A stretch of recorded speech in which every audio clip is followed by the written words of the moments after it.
There's a rush I get from creating a piece that, I'm sure everyone's felt this. When you're doing something and you lose track of time, you get this euphoria. Like it's a natural dopamine you get from doing what you love, and you chase that feeling forever. And I think a lot of people in the arts can relate to that, or just in any craft in general.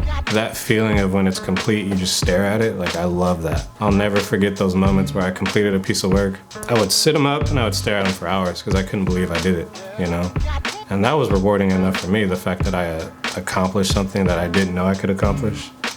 I always thought that was tight.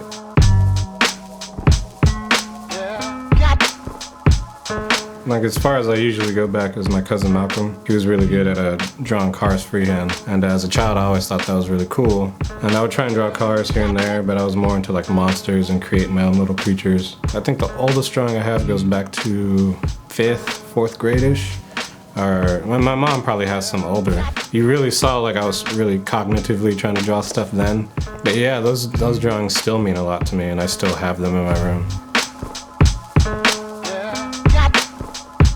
When you're forced to daily think about the other people in front of you, you start to realize everything you're going through, big or small, is a little less to worry about, My family has a tendency to blow things really out of proportion sometimes, but as I get older now, for me, it's more like, oh, okay, it'll get handled, we'll take care of it. I've really tried to just stay center and keep that peace, and I think comics has taught me that. Just observing through the arts has taught me that, because you have to sit, be still, and watch, and through that viewing, you just learn about your fellow man and the people you walk past every day. Sometimes you can help them, sometimes you can't, but to know that you can at least make an effort to do something is really cool.